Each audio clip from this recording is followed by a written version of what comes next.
जमुई नगर परिषद में शपथ ग्रहण होते ही शुरू हो गई है गुटबाजी। इस पूरे मामले को लेकर 21 वार्ड पार्षद के साथ उपाध्यक्ष ने मोर्चा खोल दिया है। जी विवाह भवन में खड़े हैं, जहां आपको देख सकते हैं कि 21 वार्ड पार्षद के साथ उपाध्यक्ष यहां पे हैं। तमाम लोगों के द्वारा यह आरोप लगाया जा रहा है कि जो अभी वर्तमान में जो मोहम्मद हलीम जो अध्यक्ष पद के लिए चुने गए हैं, उनके द्वारा मनमानी किया जा रहा है। आपको बता दें कि एक सशक्त कमेटी का जो गठन नगर सरकार भवन में होता है, उसमें मोहम्मद हलीम जो वर्तमान के समय के अध्यक्ष हैं, उन 3 वार्ड पार्षद को सशक्त कमेटी के गठन में रख लिया है। इसी मामले को लेकर तमाम वार्ड पार्षद यहां पे विरोध कर रहे हैं। इसके साथ ही साथ जो उपाध्यक्ष है, इन्होंने मोर्चा खोल दिया है। इस पूरे मामले पर क्या कुछ कह रहे हैं, आइए आपको हम सुनवाते हैं।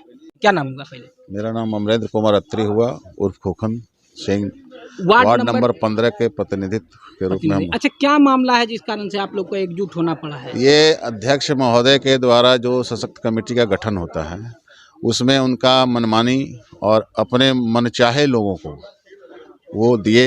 ना तो कोई वार्ड पार्षद को इसकी सूचना मिली, ना मेरे उपाध्यक्ष महोदय को सूचना है इस चीज़ की। देखिए, 5 साल किसी वार्ड का विकास होना है, वार्ड पार्षद उसी के लिए जीते हैं, लेकिन तुरंत में इस तरह का मतभेद सामने आना विकास को कितना अवरुद्ध पैदा करेगा, क्या लगता है इसमें? देखिए, विकास के मामला में कहीं अवरुद्ध नहीं आएगा, क्योंकि हम लोग की संख्या अधिक है और उनके पास संख्या हमको लगता है मुश्किल से 5 या 7 बचेगा। हमारा संख्या और बढ़ेगा, तो इसलिए हम लोग अपने जो 24 तारीख को बोर्ड का मीटिंग रखा गया है, उसका हम लोग नगर परिषद के बाहर बहिष्कार करेंगे और उनको मनमाने ढंग से चलाने नहीं देंगे, चाहे परिणाम जो भी हो। चलिए, देखिए, उपाध्यक्ष हैं, नगर परिषद के उपाध्यक्ष हैं, जो अभी सशक्त कमेटी की गठन हुई है, आप लोग से बिना राय लिए हुए गठन किया गया है? मुझसे भी राय नहीं लिया गया और किसी से भी राय नहीं लिया गया, जबकि ऐसा होना चाहिए कि 30 वार्ड पार्षद को बैठा करके और आपसी तालमेल को रखते हुए और आपस में एक राय विचार होना चाहिए और उसी के बीच में गठन होना चाहिए। अब आप अपने मन से अपने अपने पसंद के लोगों को आप चुन लिए हैं, वो कितने सक्षम हैं, वो कितने जानकार हैं, वो कितना नगर परिषद को विकास की गति दे सकते हैं, कितने अनुभवी लोग हैं, कितने शिक्षित लोग हैं, तो इन सबों का राय विचार उसमें होना चाहिए। अब आप अपने ढंग से अपने मन मुताबिक अगर नगर परिषद को चलाएंगे तो इस प्रकार से तो विकास की गंगा कभी नहीं बहेगी और जनता फिर हम लोगों को गाली देगी। तो जिलाधिकारी महोदय को हमने ज्ञापन सौंपा है और उनसे मांग किया है कि जो भी इस प्रकार से नियमों का उल्लंघन करते हुए अपने मनमाने ढंग से इस प्रकार से बिना बैठक किए हुए इन्होंने सशक्त कमेटी का जो गठन किया है, इस पर फिर से इस पर रोक लगनी चाहिए, इस पर फिर से एक बार पुनर्विचार होना चाहिए, उसके बाद इसका गठन होना चाहिए। कहीं ना कहीं नगर परिषद एक बार स्टार्टिंग में ही राजनीति का शिकार हो गया। इसको राजनीति का शिकार नहीं कहा जा सकता है। यह कहा जा सकता है कि हम लोग जो जीत कर वहाँ आए हैं, तो हम लोग चाहते हैं कि विकास की गंगा बहे। अध्यक्ष का डायरेक्ट चुनाव जो हुआ इस बार, इसका मतलब यह नहीं कि अस्थाई सशक्त समिति का जो निर्माण हो अध्यक्ष के बंद कोठली में हो जाए, यह दुर्भाग्यपूर्ण है। चेयरमैन का इतना भास्ट पावर तो नहीं हो गया है कि बंद कोठली में हम अस्थाई सशक्त समिति का निर्माण करें और हम नगर परिषद को चला लें। 1 मिनट नगर परिषद नहीं चलेगा और हम लोग बाहर धरना प्रदर्शन, यह जो चेयरमैन बने हैं इनका तानाशाही हम लोग कभी बर्दाश्त नहीं करेंगे। क्या नाम हुआ आपका? मेरा नाम अफरोज आलम हुआ। वार्ड नंबर कितने? वार्ड नंबर 27 निमारंग से। 27 के वार्ड पार्षद जी। तो ये जो इस तरह की बातें निकल कर सामने आ रही है, सशक्त कमेटी बिना आप लोग के राय विचार के बना दिया गया है, तो इसमें क्या लग रहा है आप लोगों को, क्या गलती किसकी रही है? देखिए, ये तो सीधा सीधी किसी के नहीं, राजनीतिक नहीं, डायरेक्ट हम लोग चेयरमैन को दोष देंगे, अध्यक्ष को।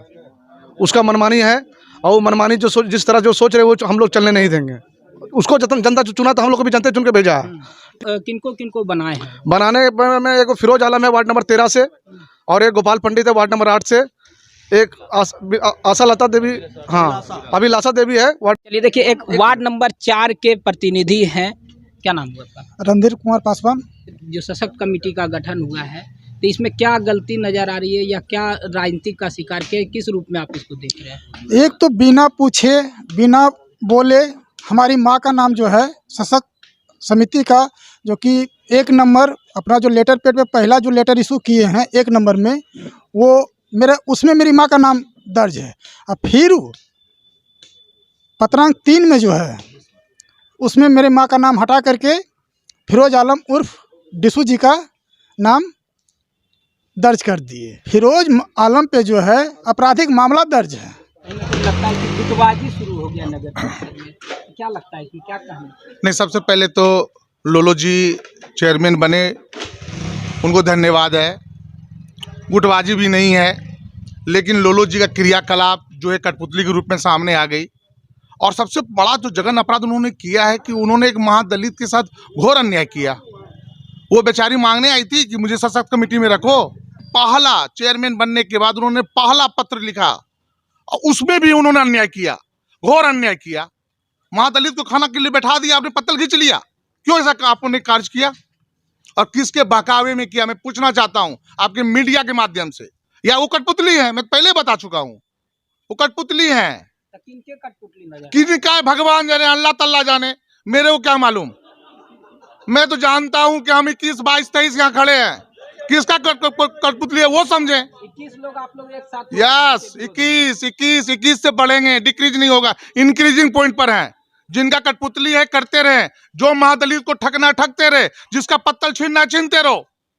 ये बाकाबे में ना रहे चेयरमैन साहब, क्योंकि आपसे कोई कमजोर नहीं है, सब चुन के ही आए हैं, किसी को नॉमिनेट नहीं किया। अपना चरित्र आपने दिखा दिया नॉमिनेट करके कि किसी को भी बैठा देना है। क्या अनुभव है किसी को? कैसे आपने चुन लिया? काम शुरू हुआ नहीं और इस तरह बस वही पहला चुम्मा गाल टेढ़ा। अभी शादी का सुहाग रात में हुआ नहीं कि पहले चुम्मा गाल टेढ़ा कर दिया मैडम ने।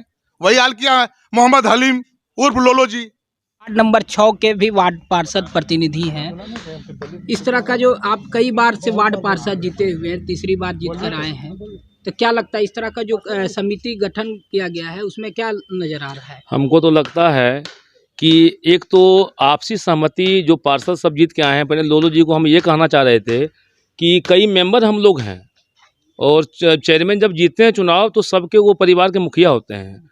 ना हम लोग को बधाई दिए हैं, ना किसी को फ़ोन करके कभी मैंने बुलाने का काम किए हैं। और अपने मन मर्जी से उन्होंने जो काम किया है, स्थायी समिति का जो गठन हुआ है उसमें एक विचार होना चाहिए। ये रणधीर कुमार जो हैं वार्ड नंबर 4 के प्रतिनिधि, उनकी माता जी का नाम गया हुआ था। हमको लगा कि चलिए एक महादलित से लिया गया है, एक अति पिछड़ा से लिया गया, एक जनरल से, तो हम इसका विरोध नहीं किए। लेकिन अचानक एक चिट्ठी निकलता, उसमें देखते हैं कि इनके माताजी का नाम हट जाता है। आखिर ऐसा कौन सा प्रेशर उनके ऊपर आ गया, कौन सा परेशानी हो गया जो उनको नाम हटाना पड़ गया, और कौन सा कहाँ से प्रेशर था? हम लोग बैठक जो रखा गया है 24 तारीख को, हम तो प्रतिनिधि हैं, लेकिन हम कहना चाहेंगे इसका विरोध हम लोग कर रहे हैं। बैठक में हम लोग नहीं जाएंगे, नगर परिषद जाएंगे, लेकिन बोर्ड के बैठक में हम लोग शामिल नहीं होंगे। चलिए देखिए, एक हमारे साथ और भी युवा चेहरा है, पहली बार जीत हासिल हुई है, वो झंडी वार्ड नंबर 2 से है। क्या कहेंगे इस पूरे मामले को लेकर? इस मामले में यही कहना चाहेंगे कि इसको फिर से इस चीज़ को देखा जाए। जो अस्थायी समिति का बैठक में जो आज शपथ ग्रहण लिया गया है, इसको बदलना चाहिए। और ये जो मनमाने ढंग से हुआ है, इस पे आगे चलकर ऐसा ना हो। और अगर ऐसा नहीं होता है तो नगर पालिका को जो 24 तारीख को बोर्ड मीटिंग का बैठक है उसमें हम लोग बहिष्कार करते हैं। उस मीटिंग में हम लोग नगर पालिका जाएंगे और नगर पालिका के बाहर में हम लोग बहिष्कार करेंगे। और हम ही नहीं, सिर्फ हमारे गांव की जनता भी होगी, जमुई की जनता होगी, सारे लोग होंगे उसमें बहिष्कार कर लेंगे। जी बिल्कुल बहिष्कार करेंगे।